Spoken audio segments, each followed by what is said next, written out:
Students, आज हम discuss करेंगे class 12 subject economics chapter 1 Indian economy on the eve of independence. Students, इससे पहले हम ऑलरेडी इस चैप्टर की 4 वीडियोस डिस्कस कर चुके हैं। अगर आपने वो वीडियोस नहीं देखी है तो पहले आप वो देख ले और चैनल पे नए हैं तो चैनल को सब्सक्राइब करना ना भूले। आइए स्टार्ट करते हैं हमारा नेक्स्ट टॉपिक, जिसका नेम है demographic condition during colonial rule. Demographic condition से हम लोग क्या समझते हैं? डेमोग्राफिक का मतलब होता है हम पूरे पॉपुलेशन को एज अ होल लेकर चलते हैं और कॉलोनियल रूल के समय क्या क्या कंडीशंस थी और किसकी वजह से जो हमारा इंडियन इकोनॉमी के अंदर जो चेंजेस थे वो किस किस वजह से आए थे और क्या क्या चीजें हुई थी और जिसके कारण एक स्टेगनेंट फेज आ चुका था। फर्स्ट रीजन है डेमोग्राफिक कंडीशंस के अंदर high birth rate and death rate. उस समय कॉलोनियल रूल के समय जो बर्थ रेट थी वो भी काफी ज्यादा बढ़ चुकी थी और डेथ रेट भी बहुत ज्यादा बढ़ चुकी थी। अब हम ये जो मीनिंग है बर्थ रेट और डेथ रेट, ये होता क्या है? Birth rate refers to number of children born per 1000 in year. Birth rate को हम कहते हैं जितने भी चिल्ड्रन बॉर्न होते हैं पर 1000 पूरे 1 ईयर में, उसको हम कहते हैं हमारी बर्थ रेट। ये भी कॉलोनियल समय बढ़ गई थी। Death rate refers to number of people during per 1000 person in a year. Death rate का मतलब जितने नंबर ऑफ पीपल है पर 1000 ईयर के अंदर डेथ ज्यादा होना। तो बोथ बर्थ रेट और डेथ रेट ये दोनों ऐसे फैक्टर्स थे जो बहुत ज्यादा हाई देखने को मिले थे हमें एट ड्यूरिंग कॉलोनियल टाइम, जिसके कारण हमारा जो फेस है इकोनॉमी का वो बहुत ज्यादा खराब हो गया था। Next, extremely low literacy rate. Second feature है लिटरेसी का जो लेवल का रेट था वो भी बहुत कम था उस समय। The overall literacy level was less than 16%। Colonial rule के समय जो लिटरेसी रेट था वो 16% से भी कम था और उसमें से जो फीमेल लिटरेसी लेवल था वो तो हम कह सकते हैं ओनली अबाउट 7% ही था। Next, poor health facilities.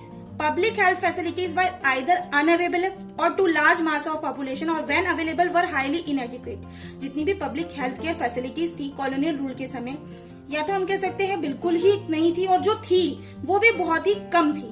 As a result water and airborne diseases were widespread and took a huge toll on life. और इसके कारण जितनी भी वाटर्स की डिजीजेस थी, वाटर एयरबॉर्न डिजीज वो भी बहुत ज्यादा बढ़ गई थी उस समय। नेक्स्ट रीजन है high infant mortality rate. Infant mortality rate refers to number of infants during before reaching 1 year of age per 1000 live birth in a year. Infant mortality rate का मतलब होता है जो छोटे बच्चे होते हैं जो कि उनकी डेथ पहले ही हो जाती है 1 ईयर कंप्लीट करने से पहले ही, पर 1000 लिव बर्थ से हम उसको कंपेयर करते हैं। वो समय बहुत ज्यादा कॉलोनियल रूल के समय जो इन्फेंट मोर्टालिटी रेट था वो भी काफी ज्यादा था, 218 पर 1000 था उस समय।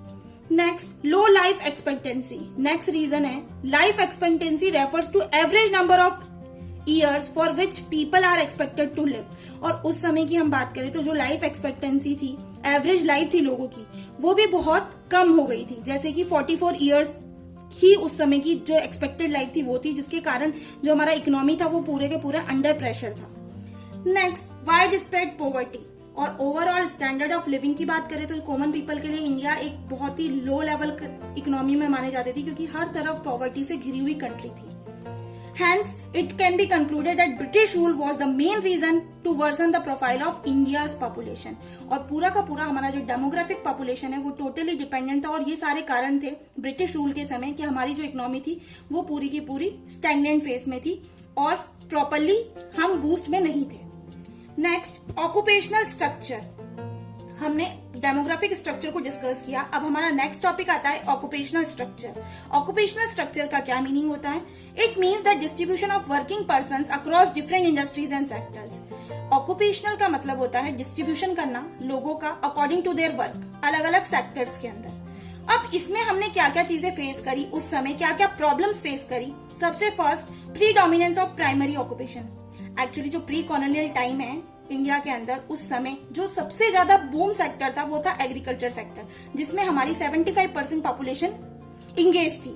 और जो नेक्स्ट सेक्टर था मैन्युफैक्चरिंग और सर्विस सेक्टर, उसमें सिर्फ 25% ही पॉपुलेशन इंगेज थी, जिसके कारण हम कह सकते हैं पूरा का पूरा डोमिनेंस था प्राइमरी ऑक्यूपेशन के ऊपर और बाकी ऑक्यूपेशन के ऊपर ध्यान नहीं दिया गया था।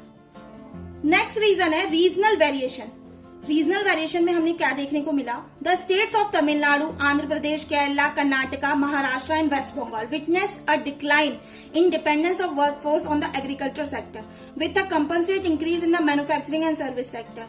अब जो स्टेट्स है, तमिलनाडु हो गए, आंध्र प्रदेश हो गए, केरला, कर्नाटका, ये सारे जितने स्टेट्स है, हमने इसमें एक डिक्लाइन फेज देखा वर्कफोर्स का। धीरे धीरे एग्रीकल्चर सेक्टर से लेकर जो दूसरे सेक्टर थे मैन्युफैक्चरिंग और सर्विस सेक्टर पे, उनमें बढ़ने लगा। However, during the same time, there had been an increase in the share of workforce in agriculture in states such as Odisha, Rajasthan and Punjab। और उन्हीं दिनों की बात है कि सबस्टेंशियल इंक्रीज सेक्टर हमने देखा, वर्कफोर्स का एंगेजमेंट ज्यादा देखा एग्रीकल्चर के अंदर, कुछ स्टेट्स के अंदर जैसे उड़ीसा, राजस्थान और पंजाब के अंदर। तो ये सारे कारण थे जिसकी वजह से ऑक्यूपेशनल स्ट्रक्चर को उस समय इस तरीके से डिवीजन किया गया था। सो स्टूडेंट्स, इस वीडियो में हमने इतना ही डिस्कस किया है। इसके आगे हम नेक्स्ट लेक्चर में डिस्कस करेंगे। अगर आपको ये वीडियो पसंद आती है तो वीडियो को लाइक करें, शेयर करें और चैनल पे नए हैं तो चैनल को सब्सक्राइब करना ना भूलें। जल्द मिलते हैं नई वीडियो के साथ। Thank you.